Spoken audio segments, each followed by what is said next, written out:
nous allons établir l'équation cartésienne et l'équation polaire d'une lemniscate dans un système de référence orthonormé du plan. Une lemniscate, c'est le lieu géométrique des points dont les distances à deux points fixes ont un produit constant. Choisissons le système de référence orthonormé comme ceci. Nous prenons comme origine O le milieu du segment qui relie les deux points fixes donnés F1 et F2. L'axe des X contient ces deux points F1 et F2 et est orienté vers la droite, d'où l'axe des Y qui lui est orienté vers le haut. Comme unité de longueur sur les deux axes, nous prenons la moitié de la distance entre ces deux points donnés F1 et F2. Considérons la lemniscate très particulière qui est telle que le produit des deux distances entre P et F1 et P et F2 soit égal à 1. En rédigeant un tel tableau des distances PF1 et PF2 de telle façon à ce que leur produit soit chaque fois égal à 1, nous pouvons construire beaucoup de points de cette lemniscate. Prenons par exemple ces deux distances-là. La distance de P à F1 est égale à 2, ce qui signifie que le point P se trouve sur ce cercle de centre F1 et de rayon 2, et la distance entre P et F2 est égale à 1,5, ce qui signifie que, en même temps, ce même point P se trouve sur ce cercle de centre F2 et de rayon 1,5. Le produit de ces deux rayons vaut bien 1, et par conséquent, les deux points d'intersection de ces deux cercles, celui-là et celui-là, se trouvent sur la lemniscate. En prenant ainsi beaucoup de valeurs pour PF1 et PF2, on peut construire beaucoup de points de cette lemniscate que nous cherchons. Mais il faut choisir les rayons de telle façon à ce que les deux cercles se coupent. Si nous prenons par exemple comme première distance 5 et donc comme deuxième distance 1/5, les deux cercles ne se couperont pas. Ainsi, on peut construire beaucoup de points de la lemniscate et finalement, nous obtenons cette forme-là. C'est le symbole de l'infini. Tous les points que nous allons construire se trouvent sur cette courbe-là, sur cette lemniscate.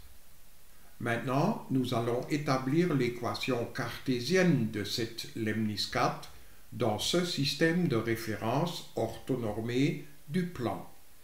Nous partons de la définition même de cette lemniscate.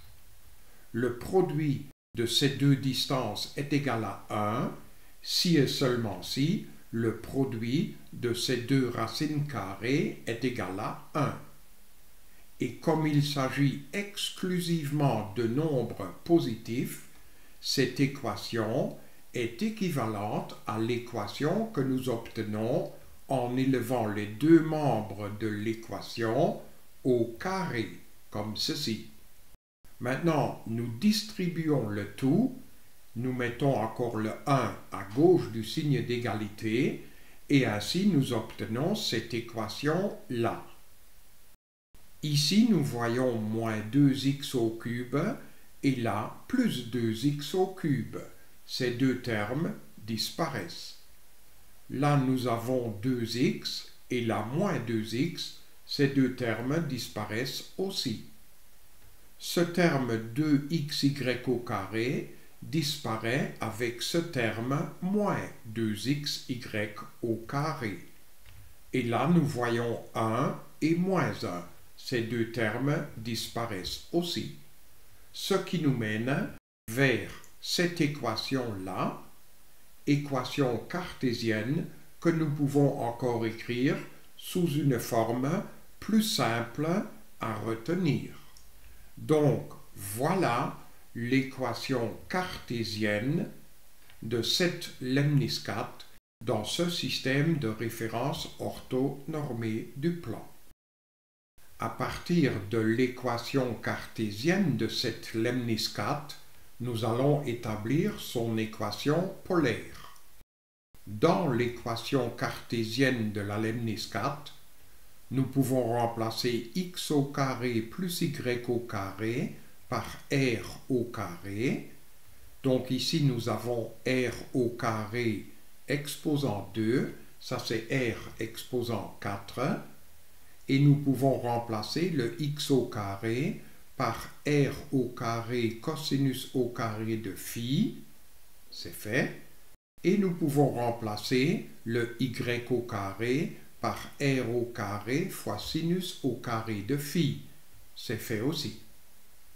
Ici, on peut mettre r au carré en évidence, et entre parenthèses, il reste cosinus au carré de phi moins sinus au carré de phi. Et par la formule de duplication du cosinus, nous savons que cette différence est égale au cosinus de 2 phi. Maintenant, nous pouvons entièrement mettre r au carré en évidence, et entre parenthèses, il reste r au carré moins 2 cos 2 phi. Nous avons ici un produit nul. Ou bien le premier facteur est nul, c'est-à-dire que r est égal à 0, nous obtenons ainsi l'origine comme point de la lemniscate, ou bien le deuxième facteur est nul, et comme le r est par définition de la coordonnée polaire un nombre positif, ceci est égal à 0, nous mène de suite vers r est égal à la racine carrée de 2 fois le cosinus de 2 phi. Donc, ceci peut être l'équation polaire de la lemniscate. À partir de l'équation cartésienne, nous avons trouvé cette équation polaire, et maintenant, nous allons regarder dans le sens contraire. À partir de cette équation polaire, nous allons trouver l'équation cartésienne. Partons donc de x égale r cos phi, y égale r sin phi, et r est égal à la racine carrée de 2 fois le cosinus de 2 phi.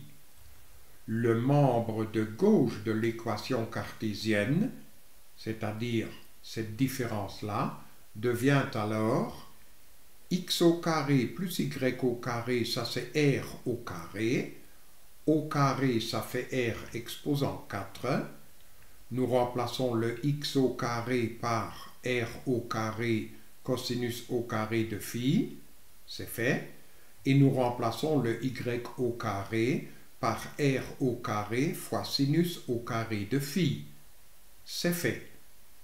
Ici, nous pouvons mettre r au carré en évidence. Ensuite, nous remplaçons le r là et là par la racine carrée de 2 fois le cosinus de 2 phi. Ainsi, cette différence-là nous mène vers cette différence-ci. 4 fois le cosinus au carré de 2 phi moins 4 fois le cosinus au carré de 2 phi. Et ça fait bien 0. Donc, à partir de cette équation polaire, nous avons trouvé l'équation cartésienne. Et à partir de l'équation cartésienne, nous venons aussi de trouver l'équation polaire. Donc, cette équation cartésienne est équivalente à cette équation polaire. Donc c'est bien ça l'équation polaire de la lemniscate.